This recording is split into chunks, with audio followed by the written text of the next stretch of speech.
ಎಲ್ರಿಗೂ ನಮಸ್ಕಾರ. ನಾನು ಇವತ್ತಿನ ವಿಡಿಯೋದಲ್ಲಿ ಏನು ಮಾತಾಡ್ತಾ ಇದ್ದೀನಿ ಅಂತಂದರೆ, ಒಂದು ಪುಸ್ತಕನ ಶರ್ಮಿಳಾ ಎಸ್ ಅವರು ಬರೆದಿದ್ದಾರೆ.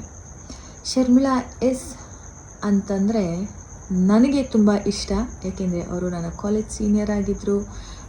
Super multi talented. ಯಾವ ವಿಷಯ ಗೊತ್ತಿಲ್ಲ, ಎಲ್ಲ ವಿಷಯನೂ ಗೊತ್ತು.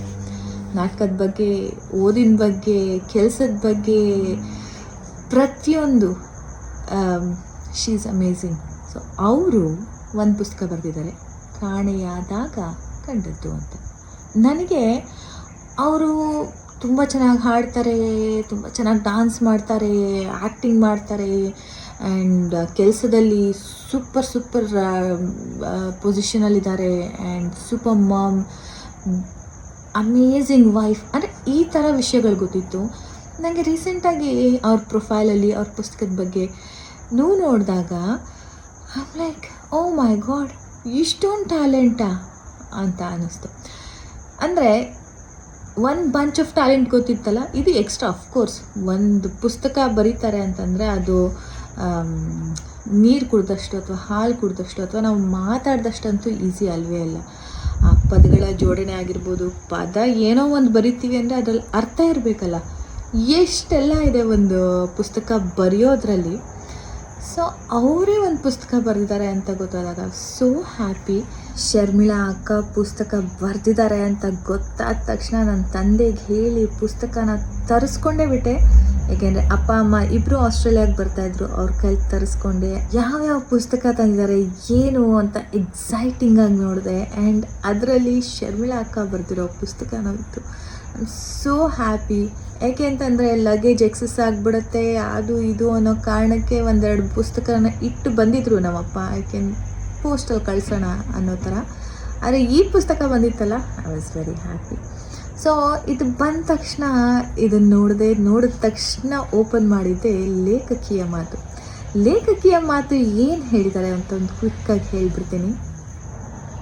ಪುಸ್ತಕದ ಪ್ರತಿ ಕವನದಲ್ಲೂ ನಿಮಗೆ ಬಹುಶಃ ನಾನು ಅಥವಾ ನೀವೇ ಸಿಗಬಹುದು.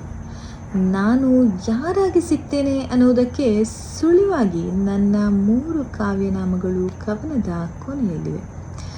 ನನ್ನ ಇಲ್ಲಿಯವರೆಗಿನ ಬರವಣಿಗೆಯ ಪ್ರಯಾಣ ಈ ವ್ಯಕ್ತಿತ್ವಗಳನ್ನು ಹುಟ್ಟು ಹಾಕಿದೆ.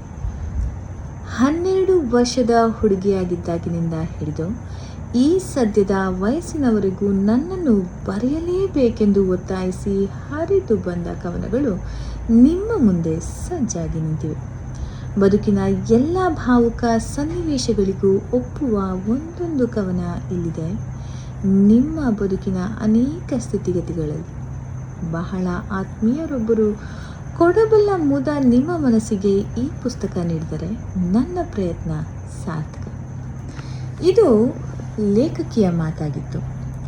ಲೇಖಕಿ ಬರೆದಿರೋ ಒಂದೇ ಒಂದು ಕವನನ ಈಗ ನಾನು ಓದ್ತೀನಿ. ಹಚ್ಚಿಕೊಳ್ಳಬೇಕಿದೆ ಹೊಸದೊಂದು ಹುಚ್ಚನ್ನು, ಮತ್ತೊಮ್ಮೆ ಆಡಬೇಕಿದೆ ನಂಬುವ ಆಟವನ್ನು, ಹಳೆ ನೋವ ಮಾರಿ ಹೊಸ ಹಠ ಕೊಳ್ಳೋ ಆಟವನ್ನು, ಮರೆತಿರುವ ನನ್ನತನವ ಮರಳಿ ಪಡೆಯೋ ಆಟವನ್ನು. ಶಮಾಶಾಸ್ತ್ರಿ. ಇದನ್ನು ಅವರು 1/3/2009 ಬರೆದಿರೋಂಥದ್ದು. ನಾನು ಇಷ್ಟೊತ್ತು ಶರ್ಮಿಳಾ ಎಸ್ ಬರೆದಿದ್ದಾರೆ ಅನ್ನೋದನ್ನು ಹೇಳ್ತಾ ಇದ್ನಲ್ವ. ಸೊ ಶರ್ಮಿಳಾ ಎಸ್ ಅವರು ಅವರ ಕಾವ್ಯನಾಮನ ಶಮಾಶಾಸ್ತ್ರಿ ಅಂತ ಇಟ್ಕೊಂಡಿದ್ದಾರೆ. ಯಾಕೆ ಅಂತಂದರೆ ಅವರ ತಂದೆ ಹೇಳ್ತಿದ್ರಂತೆ, ನಿನಗೇನು ಅನಿಸುತ್ತೋ ನೀನು ಬರೀ, ಕತೆನೋ ಕವನನೋ ಏನು ಅನಿಸುತ್ತೋ ಅದು ನಿನಗೆ ತಲೆಗೆ ಬಂತ ಅದನ್ನು ಬರೆದ್ಬಿಡು ಅಂತ ಅವ್ರ ತಂದೆ ಎನ್ಕರೇಜ್ ಮಾಡ್ತಾಯಿದ್ರೆ, ಅವ್ರ ತಾತ ಬರೆದಿರುವಂತಹ ಕವನಗಳು, ಅವ್ರು ಬರೆದಿರುವಂತಹ ಪುಟ್ಟ ಲೇಖನಗಳು, ಅದನ್ನೆಲ್ಲ ಶರ್ಮಿಳಾ ಅವರು ಓದಿ ತುಂಬಾ ಇನ್ಸ್ಪೈರ್ ಆಗಿ ಇವರು ಬರೆಯೋಕ್ಕೆ ಶುರು ಮಾಡಿದ್ದಂತೆ. ಹಾಗಾಗಿ ಅವ್ರು ಏನೇ ಬರೆದ್ರೂ ಕೊನೆಯಲ್ಲಿ ಶಮಾಶಾಸ್ತ್ರಿ ಅನ್ನೋದನ್ನು ಕಾವ್ಯನಾಮ ಆಗಿ ಬರಿತಾ ಇದ್ದಾರೆ. ಐ ಆಮ್ ವೆರಿ ಶ್ಯೂರ್, ನನಗನ್ಸುತ್ತೆ ಈ ಪುಸ್ತಕ ಓದಾಗ ತಾಯಿಯಾಗಿ, ಮಗಳಾಗಿ, ಎಲ್ಲರೊಳಗೊಂದಾಗಿ ಪ್ರೀತಿಗಾಗಿ ಏನೆಲ್ಲ ಕ್ಯಾರೆಕ್ಟರ್ಸ್ನ ನಾವು ಲೈಫಲ್ಲಿ ಜೀವಿಸಿರ್ತೀವೋ ಆ ಕ್ಯಾರೆಕ್ಟರ್ಸ್ ಎಲ್ಲ ಕವನ ರೂಪದಲ್ಲಿ ಬಂದು ತುಂಬಾ ಎಮೋಷ್ನಲ್ ಟಚ್ ಕೊಡುತ್ತೆ. ನೀವೆಲ್ಲ ಖಂಡಿತ ಈ ಪುಸ್ತಕ ಓದಬೇಕು.